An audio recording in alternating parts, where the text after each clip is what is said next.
वक्षस्थल नित्यवास रसिकां तत्क्षान्ति संवर्धिनी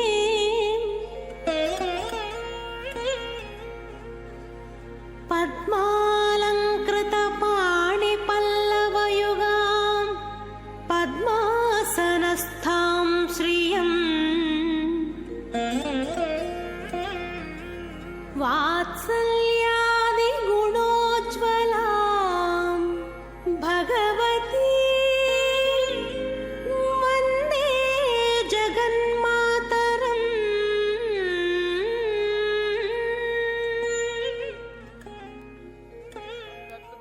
तांत्रिकः प्रणयिनः पूज्या विलासाश्रयान् भारद्वाजवतौपगायन सुधी शाण्डिल्यमौञ्ज्यायनान् पंच ऋषीन् सह कौशिकान् कुलगुरून् वन्दे महायोगिनः।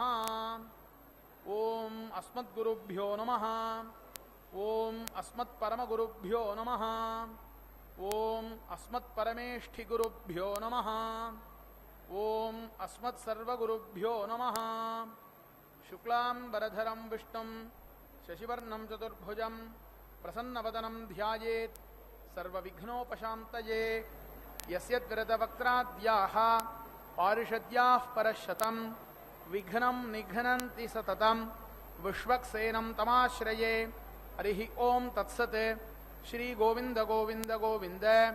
अस्य श्री भगवतः महापुरुषस्य विष्णोः आज्ञया प्रवर्तमानस्य अद्य ब्रह्मणः द्वितीयपरार्धे श्री श्वेतवराहकल्पे वैवस्वतमन्वन्तरे अष्टाविंशतितमे कलियुगे प्रथमपादे जम्बूद्वीपे भारतवर्षे भरतखण्डे मेरोः दक्षिणे पार्श्वे अस्मिन् वर्तमाने व्यावहारिक प्रभवादि षष्ठि संवत्सराणां मध्ये श्री क्रोधिनाम संवत्सरे दक्षिणायने शरदृतौ कार्तिक मासे कृष्णपक्षे तृतीयायां शुभतिथौ वासरः इंदुवासरयुक्तायां मृगशीर्षा नक्षत्रयुक्तायां श्री विष्णुयोग श्री विष्णुकरण शुभयोग शुभकर्ण एवं गुण सकल विशेषण विशिष्टायां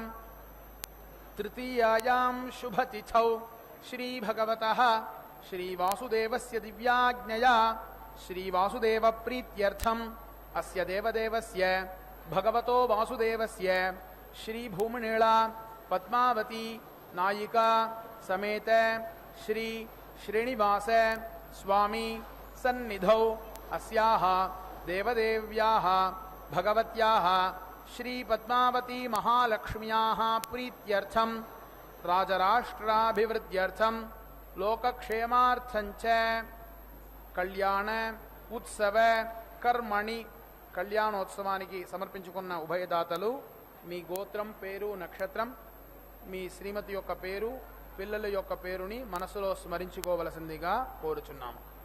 கல்யாணோத்சவத்துக்கு சமர்ப்பித்த உபயக்காரர்கள் உங்க கோத்திரம் பேரு உங்க ஆத்துல மாமியுடைய பேரு குழந்தைகளுடைய பேரு நட்சத்திர ராசியை மனசில் நினைத்து கொள்ளும்படி கேட்டுக்கொள்கிறோம்.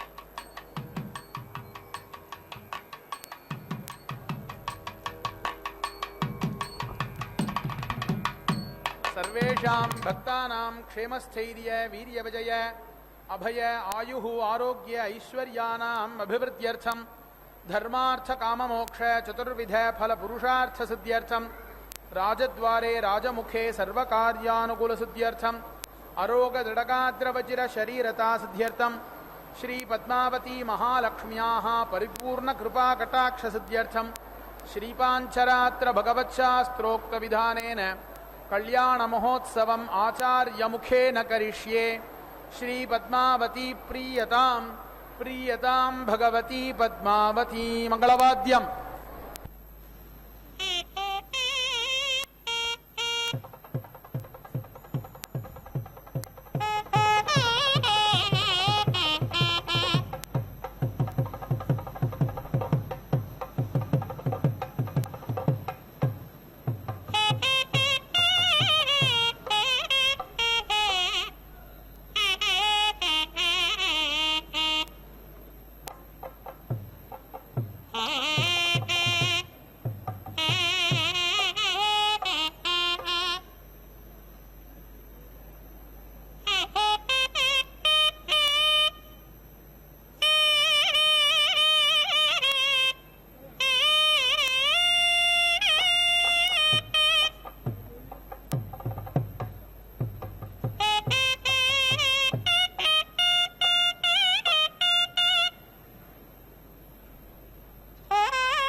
ஓம் ஸ்ரீ பத்மாவதி தேவியை நமக. பாக்யலக்ஷ்மி நமஸ்தேஸ்து. சௌமாங்கல்ய விவர்த்தினி. பாக்யம் தேஹி ஸ்ரீயம் தேஹி சர்வ காமாம்ச தேஹிமே. பக்தர்களே, அந்த பாக்யலக்ஷ்மியே இதோ இந்த திருச்செங்கனூர் எனப்படும் திருச்சானூரில் கொலிவிருக்கும் ஸ்ரீ பத்மாவதி தாயார். அந்த தாயாருக்கு அவளது மணாளரான சீனிவாச பெருமானோடு நடைபெறும் திருக்கல்யாணம் இது. இன்று திங்கட்கிழமை, சந்திரனுக்கு உகந்த நாள். பார்க்கடலில் அந்த சந்திரனோடு கூடி உதயமான ஸ்ரீ மகாலட்சுமியின் திருக்கல்யாணத்தை அவளது சகோதரனுக்கு உகந்த நாளான இந்த திங்கட்கிழமையில் தரிசிக்கும் பாக்கியத்தை நாம் பெற்றிருக்கிறோம். சந்திராம் சந்திர சகோதரியும் என்று தாயாரை இருகை கூப்பி வணங்கி எனது வர்ணனையை ஆரம்பிக்கிறேன். இன்றைய வர்ணனையை செய்வது டி.கே. லக்ஷ்மி கிருஷ்ண சுவாமி. பொன்னைக் கொண்டு உரைகல் மீதே நிறம் எழ உரைத்தாற் போல உன்னைக் கொண்டு என் நாவகம்பால் மாற்றின்று உரைத்துக் கொண்டேன். உன்னைக் கொண்டு என்னுள் வைத்தேன், என்னையும் உன்னில் இட்டேன். என்னப்பா என் ரிஷிகேசா, என்னுயிர் காவலனே என்கிறார் பெரியாழ்வார். என்ன தெரியுமா அது? ரிஷிகேசா, தங்கம் நல்லதா கெட்டதா என்று பார்ப்பதற்கு உரைக்கல்லின் மேல் உரைத்து பார்ப்பார்கள். அந்த மாதிரி உன் பெருமைகளை என்னுடைய நாக்கு என்ற உரைகல்லில் உரைத்து பார்த்தேன். உன்னுடைய பெருமை திருந்தது. உன்னை அப்படியே எடுத்து என் மனதிற்குள் வைத்தேன் என்கிறார் பெரியாழ்வார். ஆகவேதான் பெரியாழ்வாருக்கு விஷ்ணு சித்தர், அதாவது விஷ்ணுவை தனது சித்தத்தில் வைத்து கொண்டவர் என்று பெயர். அந்த விஷ்ணு சித்தர் தன்னுடைய திருமகளான ஆண்டாளை எம்பெருமானுக்கு திருக்கல்யாணம் செய்து கொடுத்தது போல இங்கே நாம் எல்லோரும் நமது தாயாரை நமது திருமகளாக பார்த்து கொண்டு பாவித்துக்கொண்டு அவளை அவளது மணாளரான சீனிவாச பெருமானுக்கு திருக்கல்யாணம் செய்து கொடுத்து இப்போது நாம் மகிழ்கிறோம். பக்தர்களே, பக்தரக்ஷணம் என்பது பகவானின் சங்கல்பம். அதை ஒரு வேள்வியாகவே செய்கிறாராம் எம்பெருமான். வேள்வி என்றால் என்ன? யாகம். யாகம் செய்பவனுக்கு அவனது மனைவி அருகில் இருக்க வேண்டும் என்கிறது சாஸ்திரம். உதாரணம் ஒன்று சொல்கிறேன். திரேதாயுகத்தில் ரகுகுல திலக்கனான ஸ்ரீ ராமச்சந்திர பிரபு அஸ்வமேத யாகம் செய்ய முற்படும் போது தர்மபத்தினியான சீதாதேவி ஸ்ரீ ராமனோடு அயோத்தியில் இல்லை. ராமனோ ஏகபத்தினி விரதன். இன்னொரு திருமணத்தை கனவில் கூட நினைத்து பார்க்காத மகா புருஷன். ஆகவே குலகுரு வசிஷ்ட முனிவரின் சொற்படி ஸ்ரீ சீதா பிராட்டியைப் போல ஒரு தங்கப்பதுமை செய்து அந்த ஸ்வர்ண விக்கிரகத்தின் துணையோடு யாகத்தை நல்லபடியாக பூர்த்தி செய்தாராம் ராமன். ஆகவே பக்தர்களே, நமது கஷ்டங்களிலிருந்து நம்மை ரட்சிக்க வேண்டும் என்கிற சங்கல்பத்தை நமது திருவேங்கடவன் ஒரு வேள்வியாகவே செய்யும்போது அது நல்ல முறையில் நடக்க புருஷகாரமாக ஸ்ரீ பத்மாவதி தாயார் அவரோடு கூட இணைந்து செயல்படுகிறாள். ஆகவேதான் எம்பெருமானுக்கும் தாயாருக்கும் நித்தியப்படி திருக்கல்யாணம் செய்து வைத்து பக்தர்களாகிய நாமும் சந்தோஷிக்கிறோம். பக்தர்களே, ஸ்ரீ இல்லாமல் ஸ்ரீதரன் இல்லை. இந்த தாயார் இல்லாமல் அந்த திருவேங்கடவன் இல்லை. ஆகவேதான் தாயாரை முன்னிட்டு கொண்டே எம்பெருமானை நாம் ஸ்ரீயப்பதே என்று நாம் அழைக்கிறோம். அந்த தாயாரான மகாலட்சுமியை 8 வடிவங்களாகவும் போற்றுகிறோம். ஆதிலக்ஷ்மி, தானியலக்ஷ்மி, தைரியலக்ஷ்மி, கஜலக்ஷ்மி, சந்தானலக்ஷ்மி, விஜயலக்ஷ்மி, வித்யாலக்ஷ்மி, தனலக்ஷ்மி என அவை வழங்கப் பெறுகின்றன. அந்த 8 அம்சங்களும் சேர்ந்தவளே ஸ்ரீ மகாலட்சுமி தாயார். அவளது அம்சமே நமது அலர்மேல் மங்கை தாயார். ஆகவே இந்த அலர்மேல் மங்கை தாயாரை நாம் பிரார்த்தித்தால் நமக்கு அவ அனைத்தும் கிடைக்கும் என்பதில் எந்தவிதமான சந்தேகமும் இல்லை பக்தர்களே. ஆனால் பதிலுக்கு இந்த தாயார் நம்மிடம் எதிர்பார்ப்பதெல்லாம் ஒன்றே ஒன்றுதான். அது பரிபூரண சரணாகதி. சரணாகதி என்பதன் முழு அர்த்தம் என்ன? நான் எனக்கு உரியவன் அல்ல, எனக்கென்று உரியது ஒன்றும் இல்லை, என்னுடைய ஆத்மாவும் அதை சேர்ந்தவர்களும் உன்னுடையவை, இவற்றை ரட்சிக்கும் பொறுப்பும் உன்னுடையதே, அதனுடைய பலன்களைப் பெறும் தகுதியும் உன்னுடையதே என்று தாயாரிடம் நம்மை பரிபூர்ணமாக ஒப்படைப்பதே சரணாகதி. இந்த சரணாகதியைத்தான் தாயார் நம்மிடம் எதிர்பார்க்கிறாள். பக்தர்களே, இதை மட்டும் நாம் பண்ணினால் போதும், மற்றதையெல்லாம் அவள் பார்த்து கொள்வாள். அந்த எம்பெருமானுக்கும் நம்மளுக்கும் மத்தியிலே ஒரு பாலமாக இருந்து செயல்படுகிறாள் ஸ்ரீ பத்மாவதி தாயார். ஆகவேதான் ஸ்ரீ வெங்கடேச பிரபத்தியில் நாம் பூஜிக்கும் போது ஆரம்பத்திலேயே சொல்லப்படும் ஸ்லோகம் இது. ஈஷானாம் ஜகதோஸ்ய வெங்கடபதேர் விஷ்ணூர் பராம் பிரேயசிம் தத்வக்ஷஸ்தல நித்யவாச ரசிகாம் தக்ஷாண்டி சம்வர்தினிம் பத்மாலங்கிருத பாணி பல்லவயுகாம் பத்மாசனஸ்தாம் ஸ்ரீயம் வாத்சல்யாதி குணோஜ்வலாம் பகவதீம் வந்தே ஜெகன்மாதரம். ஜகத்துக்கே அதிபதியான ஸ்ரீ மகாவிஷ்ணுவே இந்த கலியுகத்தில் திருவேங்கடநாதனாக அர்ச்சாரூபியாக இந்த திருமலையில் எழுந்தருளியுள்ளார். அந்த எம்பெருமானின் பிரியத்துக்கு உகந்த தர்மபத்னி ஸ்ரீ பத்மாவதி தாயார். அந்த தாயார் நம் போன்றவர்களின் மீது எம்பெருமான் சீற்றம் கொள்ளாதபடி நம்மையெல்லாம் திருத்தி எம்பெருமானிடம் அனுப்பி வைக்கிறாள் என்று இந்த ஸ்லோகம் சொல்கிறது. ஆகவேதான் பக்தர்களே, முதலில் திருச்சானூர் சென்று தாயாரை தரிசித்துவிட்டு பின்பு திருமலைக்கு வாருங்கள் என்று எம்பெருமானே தன்னுடைய திருவாய்மலர் அருளியிருக்கிறார். ஆகவே மகாதேவி மகாலட்சுமி நமஸ்தே துவம் விஷ்ணுப்பிரியே சக்திதாயி மகாலட்சுமி நமஸ்தே துக்கபஞ்சினே என்று அந்த தாயாரை நாம் நமது துக்கங்களையெல்லாம் அகற்றும்படி இப்போது இந்த திருக்கல்யாண சமயத்தில் வேண்டிக் கொள்ளலாம். தாயாருக்கும் எம்பெருமானுக்கும் சமர்ப்பிக்க இருக்கும் இந்த ரக்ஷைகளுக்கும் இப்போது ஸ்ரீ பாஞ்சராத்திர ஆகமப்படி பூஜைகள் செய்து கொண்டிருக்கிறார் அர்ச்சக சுவாமி. அதை இப்போது நாம் இதோ இந்த திரையின் வழியாக தரிசித்துக் கொண்டிருக்கிறோம். பக்தர்களே, அப்படிப்பட்ட தாயாரை நாம் வேண்டும்போது சில விஷயங்களை நாம் நினைவுக்கு கொள்ள வேண்டும். தாயாருக்கு உகந்த எது? புஷ்பங்கள். அதிலும் உகந்த புஷ்பம் தாமரை.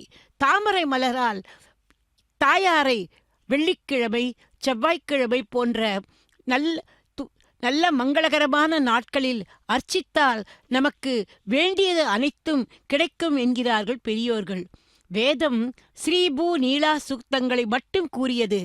ஆனால் வேதாந்த தேசிகரோ ஸ்ரீஸ்துதி பூஸ்துதி நீலாஸ்துதியோடு எம்பெருமானின் தயையை தேவியாக உருவாக்கி தயாசதகம் என்றையும் அருளினார். அதாவது எம்பெருமானின் திருக்கல்யாண குணங்களில் தயைக்கே முதல் ஸ்தானம் உண்டாம்.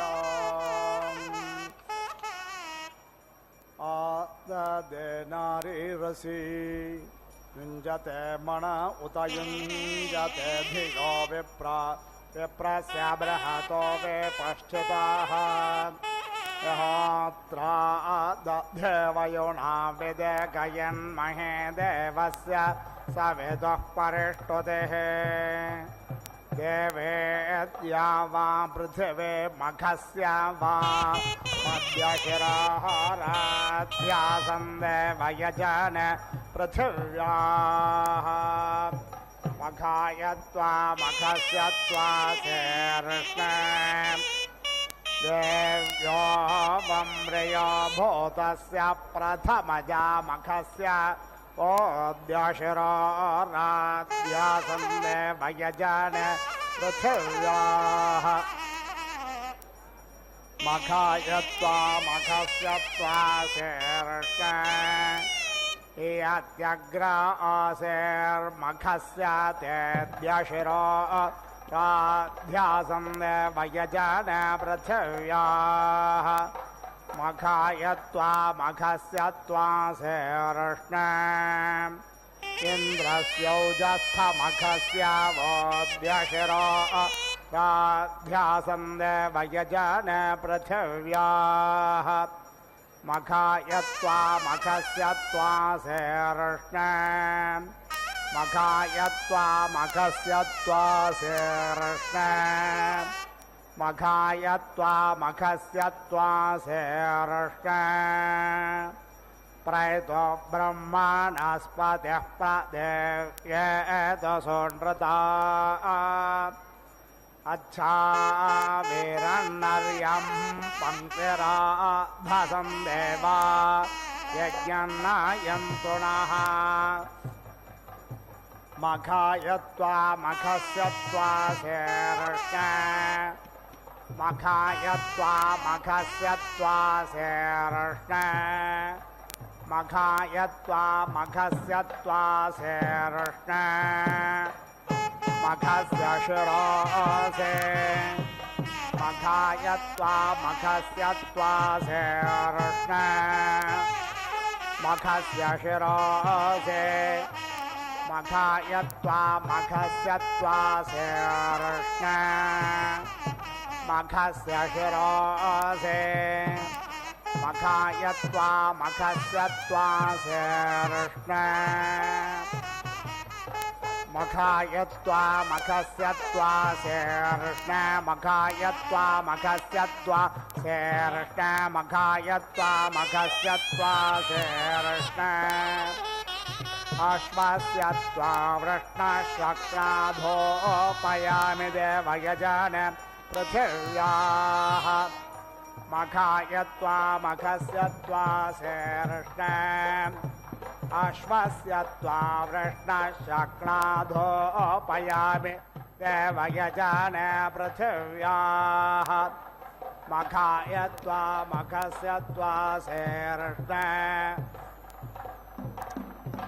अश्वस्यत्वा वृष्णशक्राधोपयामि देवयजन पृथिव्याः मखायत्वा मखस्यत्वा शेर्ष्ण अश्वस्यत्वा वृष्णशक्राधोपयामि देवयजन पृथिव्याः मखायत्वा मखस्यत्वा शेर्ष्ण मखायत्वा मखस्यत्वा शेर्ष्ण मखायत्वा मखस्यत्वा शेर्ष्ण मखायत्वा मखस्यत्वा शेर्ष्ण ऋजवेत्वा साधवेत्वा सुक्षित्येत्वा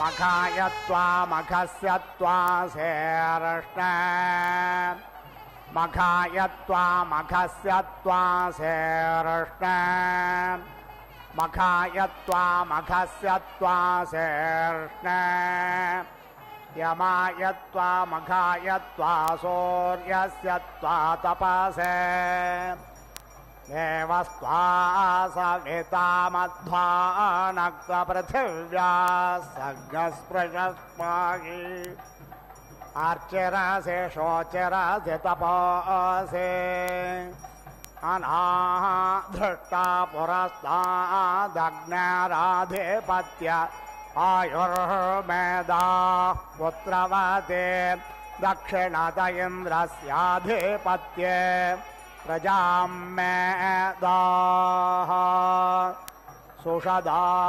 पश्चाद्देवस्य सवितुराधिपत्ये चक्षुर्मेधा आश्रोतिरुत्तरतो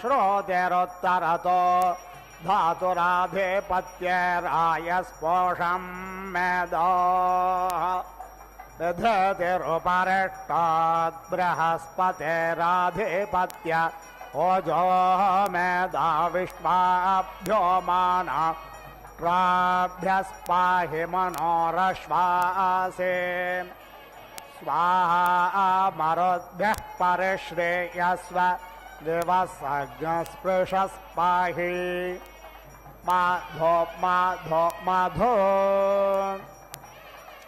गर्भो देवानां पितामात्येनां पतिः प्रजानां संदेवो देवेन सवित्रागदसज्ञ सूर्येण रोचते समग्निरग्निना गत सन्दैवेन सवित्रा सज्ञ सूर्येण रोचिष्टा स्वाहा समग्नस्तपसा गत सन्दैव्येन सवित्रा सज्ञ सूर्येणारोरुचता धर्ता दिवो विभाति तपसस्पृथिव्यां धर्ता देवो देवानाममर्त्यस्तपोजाः वाचमस्मेन यच्छद वायुवम् अपश्यं गोपमने पद्यमानमाच पराच पथिभिश्चरन्तम् ससध्रीचे सविशोचेर्वसान आवरेवर्ति भुवनेष्वन्तः विश्वासां भुवां पते विश्वस्य मनसस्पते विश्वस्य वचसस्पते सर्वस्य वचसस्पते देवश्रुत्वं देवघर्मदेवो देवान् पाह्यत्र प्राविरणो वान् देववीतये मधुमाध्वेभ्यां मधुमाधोचेभ्याम् हृदय त्वा मनसे त्वा दिवे त्वा सूर्याय त्वा ऊर्ध्वो अध्वरं दिवि देवेषु धेहि पिता पितानो असि पितानो बोधि नमस्ते अस्तु मामाहिज्ञसीः त्वष्ट्रमन्तस्त्वा सपेम पुत्रान् पशून्मयेधे ह्यरिष्ट हग् सहपत्या भूयासम् अहः केतुना जुषताग् सुज्योतिर्ज्योतिष स्वाहा रात्रः केतुना जुषताग् सुज्योतिर्ज्योतिष स्वाहा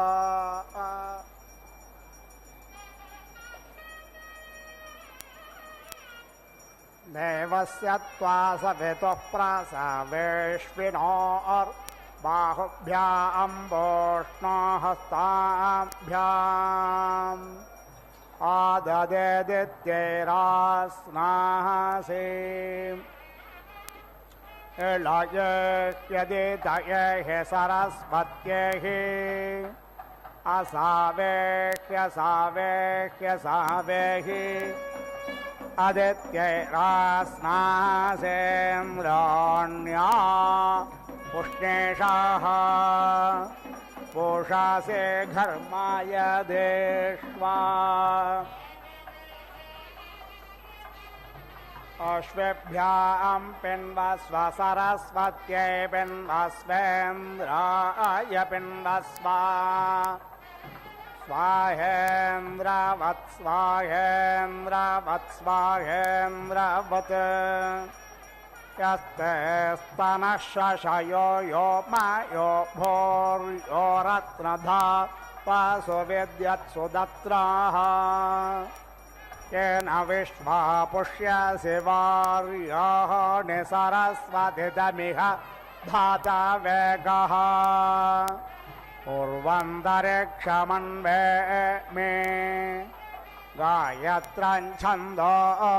त्रेष्टो भञ्छन्दोऽसि या वा पृथिवीभ्यां त्वा परिगृह्णाम्यन्तरिक्षेणोपयच्छामि इन्द्राश्विना मधुनः सारघस्य घर्मं पातवसवो यजातवाट् स्वाहा सूर्यस्य रश्मये वृष्टिवनये समुद्राय त्वा वाताय स्वाहा शरीराय त्वा वाताय स्वाहा अवस्य वेत्वा वाताय स्वाहा शिमिदाय त्वा वाताय स्वाहा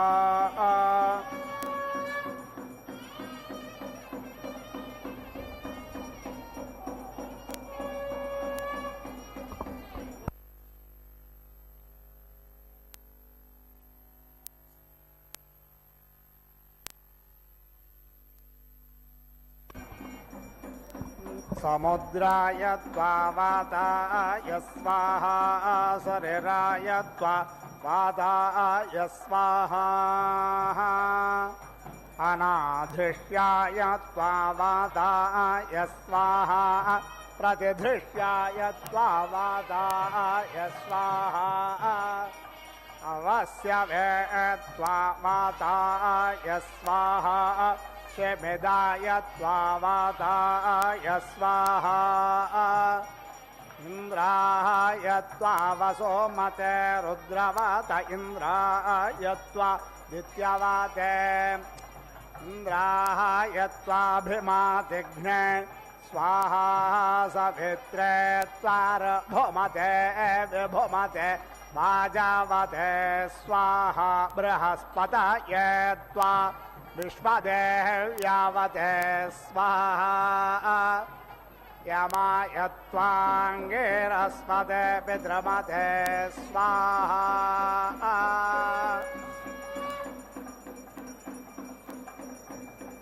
स्वाहा घर्माय स्वाहा घर्मः पित्रे विश्वा आशा दक्षिणतत्सर्वान् देवानायाळिः स्वाहा कृतस्य घर्मस्य मधो पिबत मश्विना दिविधा इमै यज्ञमिमै यज्ञं दिविधाः स्वाहाग्नये यज्ञियाय संयजद्भ्यः अश्विना घर्मं पातज्ञ हार्द्वा नमः देवाभिरोतिभिः तन्त्रायिणे नमोऽद्या वा पृथिवीभ्यः अपातामश्विना घर्ममनुद्या वा पृथिवी अमग्नसाताम् इहैव रातयः सन्तो इषे पिन्वस्वोर्जे पिन्वस्व ब्रह्मणे पिन्वस्व क्षत्राय पिन्वस्व या वा पृथिवीभ्यां पिन्वस्व धर्मासि सुधर्मा मेऽन्यस्मै ब्रह्मणे धारय ब्रह्मा धारय क्षत्रं धारय विषं धारय स्वाहा पोष्णे सरसे स्वाहा ग्रावभ्यः स्वाहा प्रतिरवेभ्यः स्वाहा पितृभ्यः ऊर्ध्वबार्हेभ्यो घर्मपावभ्यः स्वाहा या वा पृथिवीभ्यः स्वाहा विश्वेभ्यो देवेभ्यः स्वाहा रुद्राय रुद्रहोतये स्वाहा संज्योतिष ज्योतिः अह केतुना जुषताग्सुज्योतिर्ज्योतिषा स्वाहा रात्रः केतुना जुषताग् सुज्योतिर्ज्योतिषा स्वाहा अभीमं माहिमादिवं विप्रो बभूव सप्रथाः उत श्रवसा पृथिवीज्ञ सज्ञ सेदस्म महा असि शोचस्व देववीत महा धूममग्न अरुषं मे यद्य सृज प्रशस्तदर्शतम्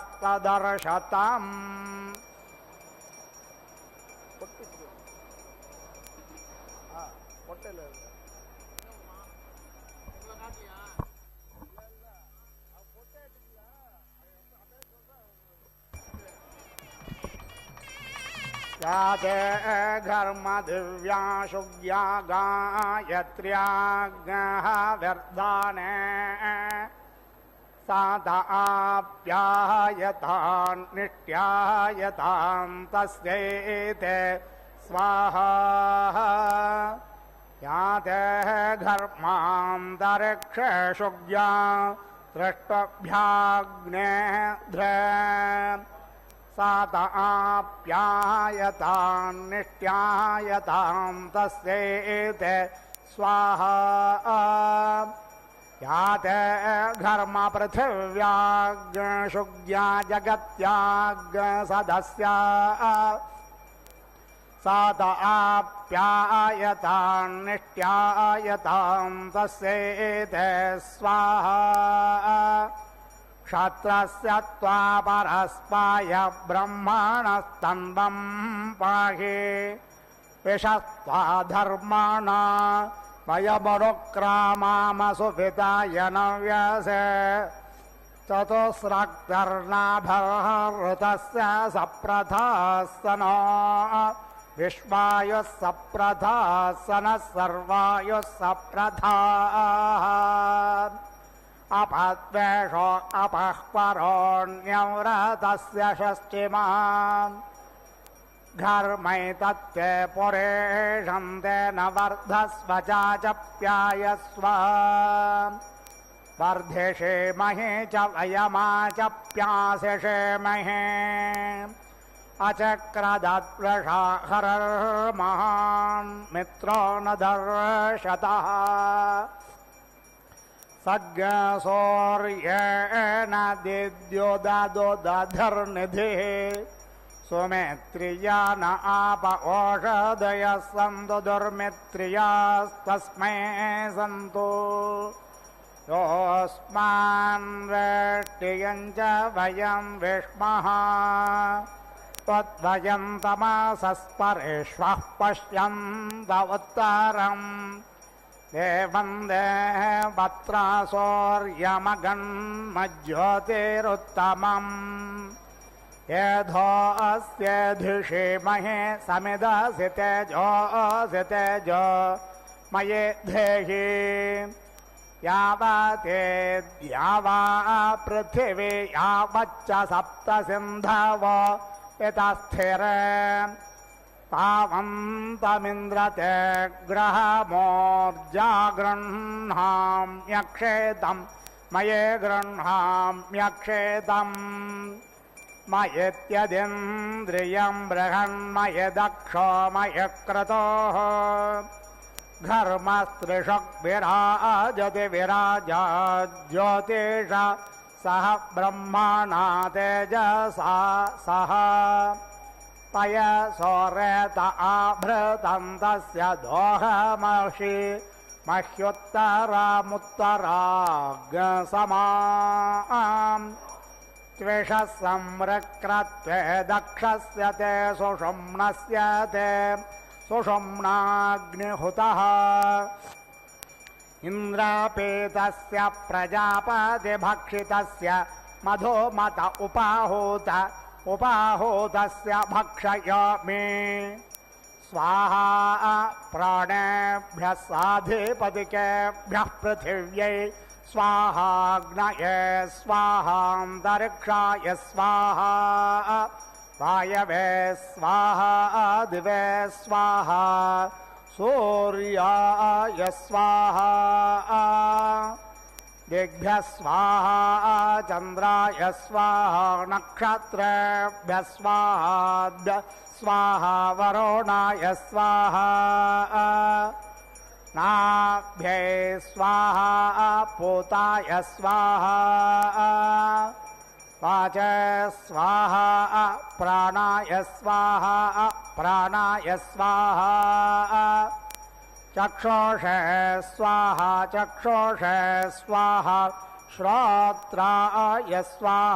श्रोत्राय स्वाहा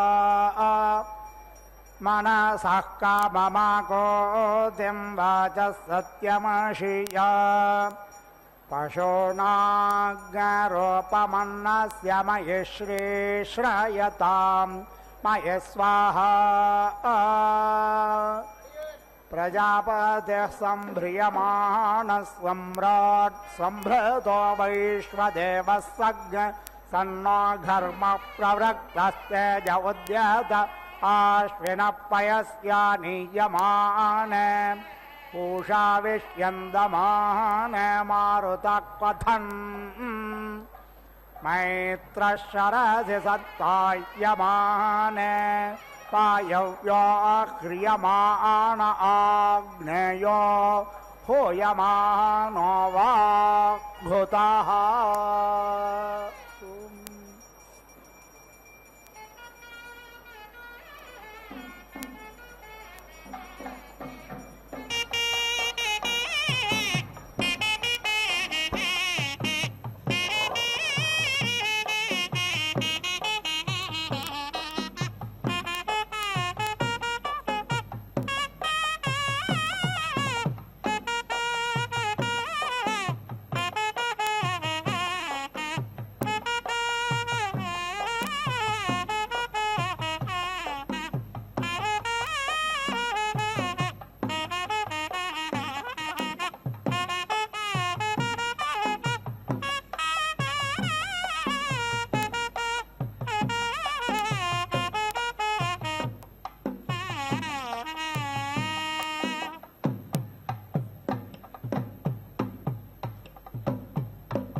லக்ஷ்மியை ராஜ்யலக்ஷ்மியை நமோ நமக.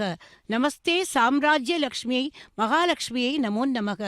பக்தர்களே, சாம்ராஜ்ய லக்ஷ்மியான ஸ்ரீ பத்மாவதி தாயாரின் திருக்கல்யாணத்தில் இதோ தாயாருக்கு சமர்ப்பிக்க இருக்கும் திருமாங்கல்யத்துக்கு அர்க்கியம், பாத்தியம், ஆச்சமனியம் போன்ற ஷோடச உபச்சாரங்கள் செய்கிறார் அர்ச்சக சுவாமி.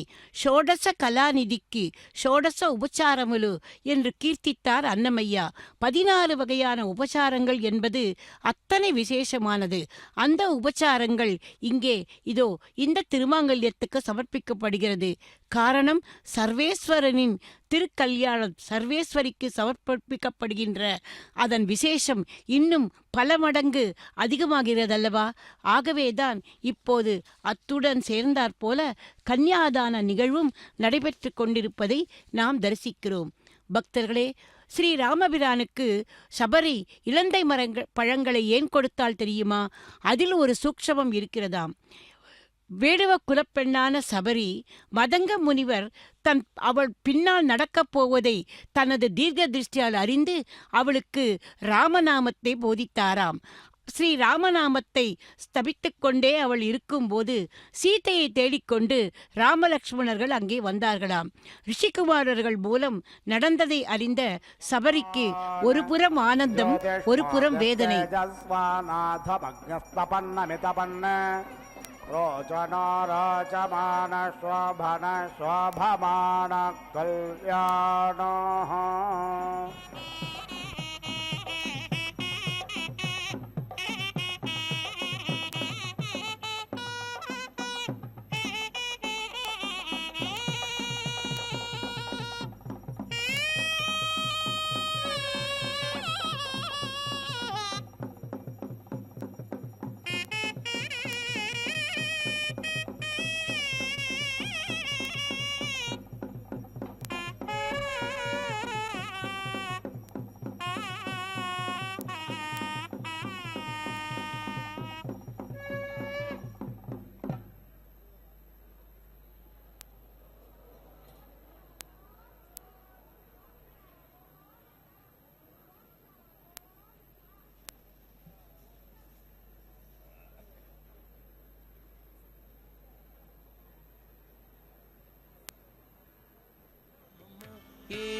తమ్మి ఇంట నలరు కొమ్మ అమ్మమ్మ ఏమమ్మ అలమేల్ మంగ నాచారమ్మ తమ్మి ఇంట నలరు కొమ్మ పోయమ్మ అమ్మమ్మ ఏమమ్మ అలమేల్ మంగ నాచారమ్మ తమ్మి ఇంట నలరు కొమ్మ పోయమ్మ అమ్మమ్మ ఏమమ్మ అలమేల్ మంగ నాచారమ్మ తమ్మి ఇంట నలరు కొమ్మ తమ్మి ఇంట నలరు కొమ్మ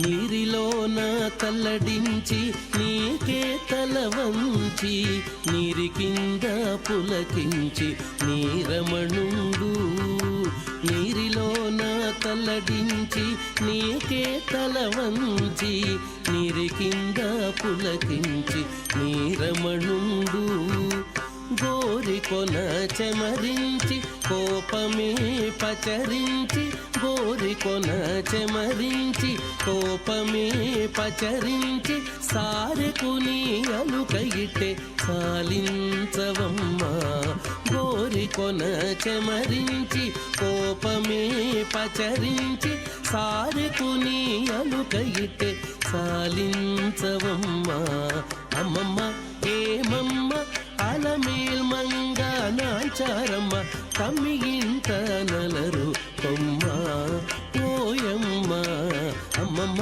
ఏమమ్మ అలమేల్ మంగ నాచారమ్మ తమ్మి ఇంట నలరు కొమ్మ తమ్మి ఇంట నలరు కొమ్మ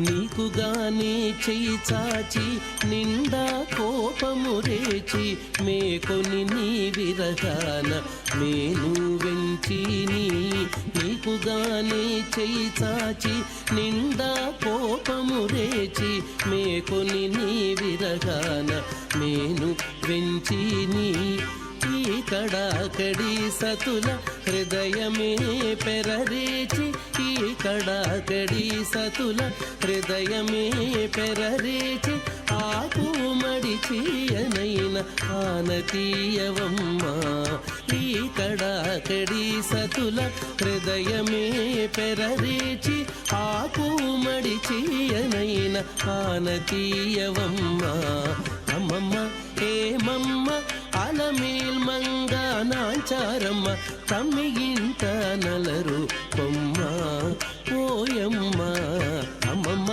ఏమమ్మ అలమేల్ మంగ నాచారమ్మ తమ్మి ఇంట నలరు కొమ్మ తమ్మి ఇంట నలరు కొమ్మ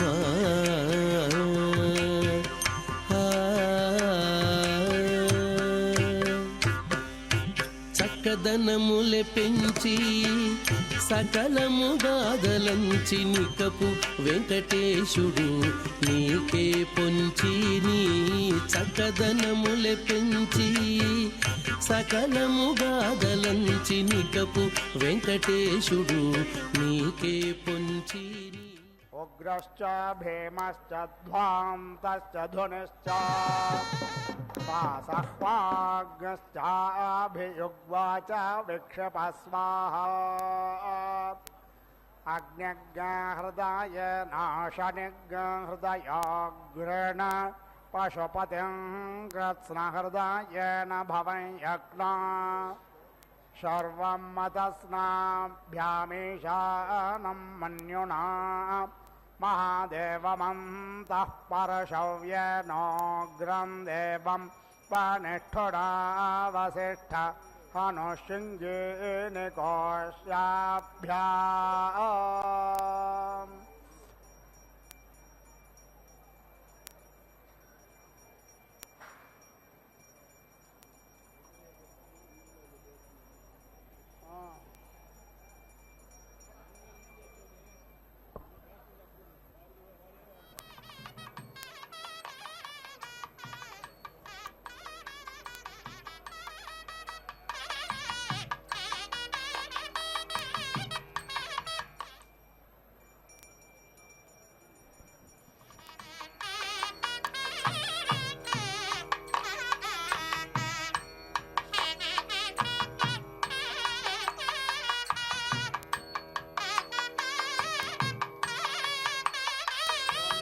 विष्णुर्विचक्रमे त्रेदानि ददे पदं समोढमस्य पागुं सुरे पूर्णाहुतिमत्तमाञ्जुहोति सर्वं वै पूर्णाहुतिः सर्वमेवाप्नोति अथो इयं वै पूर्णाहुतिः अस्यामेव प्रतिष्ठति ॐ नारायणाय विद्महे वासुदेवाय धीमहि तन्नो विष्णुः प्रचोदयात् स्वाहा ॐ महादेव्यै च विद्महे विष्णुपत्न्यै च धीमहि तन्नो लक्ष्मी प्रचोदयात् स्वाहा।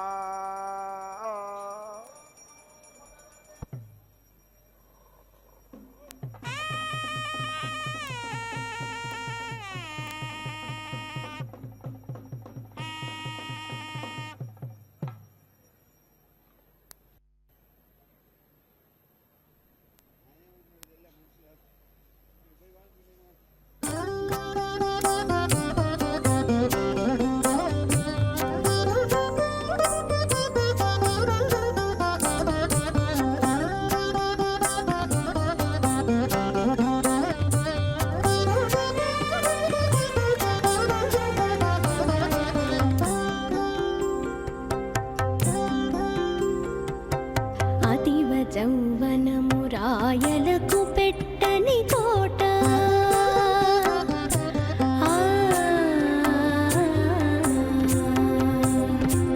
అతివ జౌవనము రాయలకు పెట్టని కోట పతి మదన సుఖ రాజ్య భారంబు నిలుపా పతి మదన సుఖ రాజ్య భారంబు నిలుపా అతివ జౌవనము రాయలకు పెట్టని కోట పతి మదన సుఖ రాజ్య భారంబు నిలుపా పతి మదన సుఖ రాజ్య భారంబు నిలుపా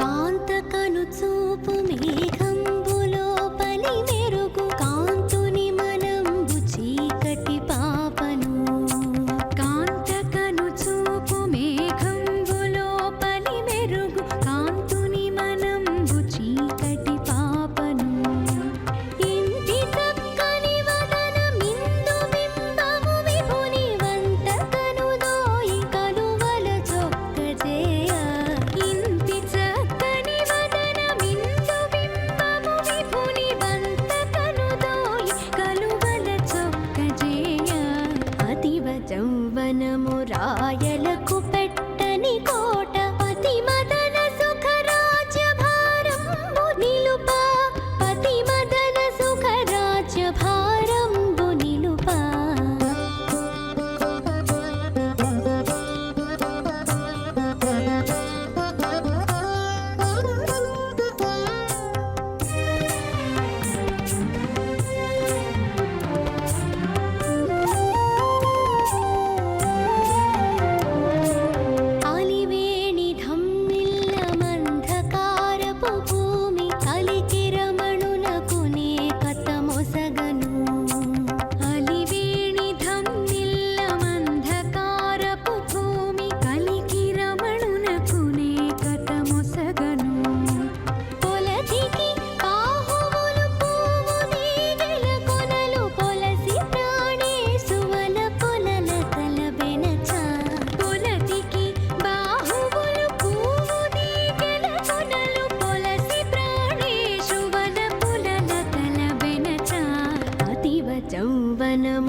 विनाव्यङ्कटेशं ननाथो ननाथः सदा व्यङ्कटेशं स्मरामि स्मरामि हरे व्यङ्कटेश प्रसीद प्रसीद प्रियं वेङ्कटेश प्रयच्छ प्रयच्छ